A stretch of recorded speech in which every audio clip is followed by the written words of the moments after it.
Sabi ni Angelica, Tita El, what to do? Naiinis at nagtatampo ako ng patago kay jowa. Hindi niya po kinakain ang mga niluluto kong hinahain sa kanya. Kung kakain naman, tinitikman lang po niya. Ang gusto niya, sa labas kami lagi kakain. Parehas lang naman po kami ng cravings, pero pagdating talaga sa niluluto ko, parang iba po yung kanyang panlasa. Nagtataka, Angelica. Angelica, baka naman, may specific flavor na hinahanap itong jowa mo. Bakit sa susunod, tanungin mo siya, 'di ba? Or mas maganda, why don't you cook together? Yan, para kayong dalawa yung nasa kusina. Kunyari, pagluluto mo siya, tanungin mo siya, anong gusto mong, ulamin mamayang gabi, love? Love, ganun, no? Honey, ganon, honey. Honey. Tumanda, honey. O kaya, Han, ano bang gusto mo kainin mamayang gabi? O sige, pag sinabi niyang adobo, tanungin mo siya, paano ba yung lutong adobong gusto mo? Para talagang you will hit the jackpot. Kasi kahit na masarap ang luto mo, minsan kasi yung panlasa, 'di ba, acquired yung taste. Baka kasi yung adobo nila more on the suka. Yung alam mo yung konti na lang paksiw na. O baka naman may konting tamis, konti na lang humba na.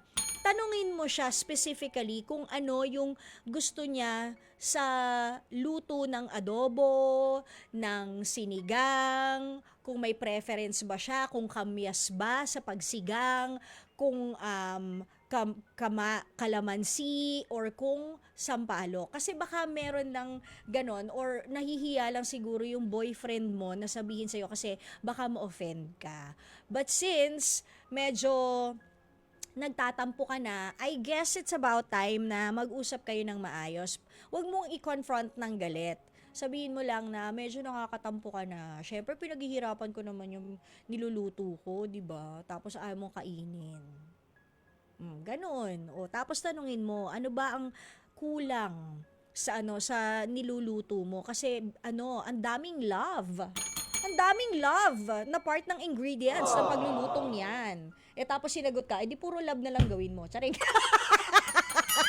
Hindi pala talaga masarap. Charot. O hindi ba? So ganon, baka naman kailangan pag-usapan nyo talaga kung ano yung specific lasa. Baka there's this specific taste that he's looking for in a certain dish. O hindi ba?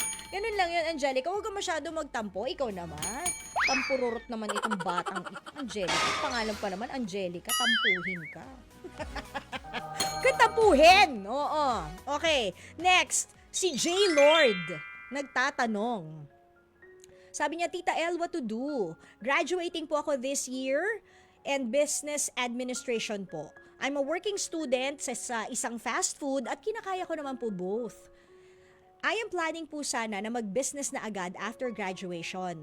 Kasi po nagustuhan ng ninong ko ang business na aking pinaplano at willing naman po siyang magpahiram ng puhunan. Pero sabi po ng ex ko na friends na kami ngayon, mas maganda raw kung mag-work muna ako sa mga companies na related sa pinag-aralan ko para may malalim na experience. Sa parte ko naman po, nasasayangan lang ako talaga sa puhunan na ino-offer sa akin ng aking ninong. Kailangan ko po ang opinion nyo, Tita El. To work or not to work? J. Lord. Okay, J. Lord. Just to give you a little bit of a clearer picture. Ako ay hindi graduate ng mass communication. Talaga? Opo. Ako ay BS Biology. So bakit ka nandito? Ito yung gusto ko eh. I followed my heart. But, nagtrabaho muna ako sa hardware namin. Tapos nagtrabaho ako sa abroad. Pero, di ba nga, madalas din nating binabanggit sa programa na if it's meant for you, it will find its way back to you. Hindi yan applicable sa love lang. Siguro pati sa trabaho. And, pagkatapos kong magtrabaho sa kung saan-saan, para sa family business at sa kung saan-saan, pati na rin dun sa sa restaurant ng sister ko sa abroad, hinanap ko pa rin yung number 1 kong gustong gawin, ang magdaldal sa radyo. 'Di ba? Siguro kung ako yung tatanungin mo, J. Lord, coming from experience ni Tita, follow your heart. What does your instinct tell you? If you think that you really have a niche, no, for business, then go. Kasi hindi naman lahat ng tao na ang pinag-graduate ang kurso, for example, katulad ng sa'yo, business ad, no? Hindi ba related pa rin naman yun sa pagninegosyo mo instead of working for certain companies? Pero, be minded of these pros and cons, okay? Seryoso tayo, Pagkatapos ito, get 1/4 sheet of paper, May exam kayo, may quiz kayo, okay? Pero seryoso. Iset natin yung pros and cons. Kapag ikaw ay nagtatrabaho sa isang kumpanya, isang malaki at kilalang kumpanya, parang TV5, ganyan. Ang pros niyan, empleyado ka, marami kang mga benefits, and aside from the experience na maaari mo mga magamit sa future na business mong gagawin, meron ka ring chance na umakyat sa corporate ladder. In a way, alam nyo, may tama naman kahit pa paano yung ex mo na kaibigan mo na ngayon. So, ano yung downside nito?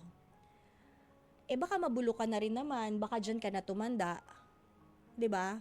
And then, malimot mo na yung gusto mong negosyo na pinaplano mo, 'di ba? Pero kung nag-enjoy ka na, di diyan ka na. 'Di ba? Okay, ano yung downside ng mag-start ka ng negosyo mo? Yes, it's so exciting. 'Di ba? Exciting 'yan, 'di ba? Pagka-graduate mo, sunggab agad, magnegosyo na tayo agad. Pinahiram ka ni Ninong ng puhunan. Pero kapag nalugi yan, kailangan mong isoli yung puhunan. Whether kumita ka ng kahit 50 pesos lang or hindi. Kahit na hindi ka kumita, kailangan ibalik mo ang puhunan kay Ninong. 'Di ba? So, yun yung medyo downside ng pagsisimula mo ng business. Pero, sa puntong ito, I'm asking you, what does your heart tell you? What does your instinct tell you? Kasi meron tayong mga kabataan na bata pa lang, marunong na talaga magnegosyo Kikwento ko lang sa inyo, hindi sa pagmamayabang.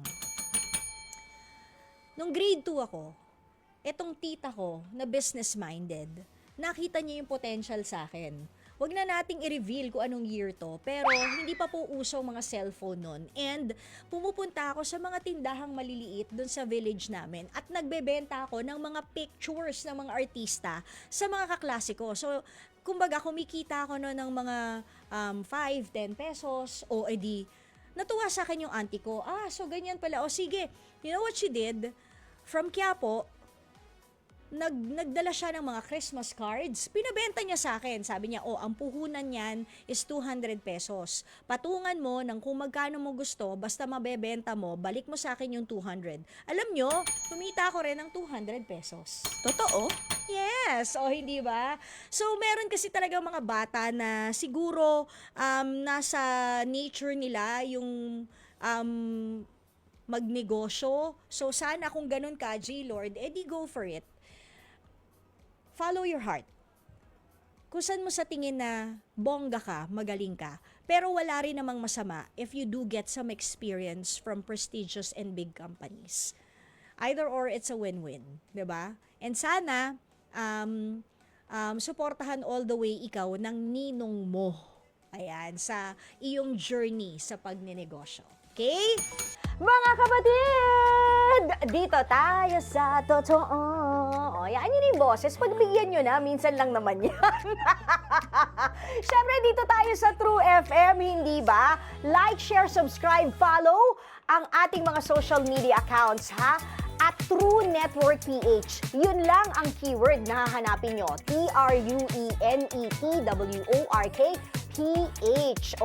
Like, share, follow, subscribe para bongga talagang level sa atin sa FB, sa IG, sa X na dating Twitter, sa YouTube and TikTok, pati na rin sa mga podcast.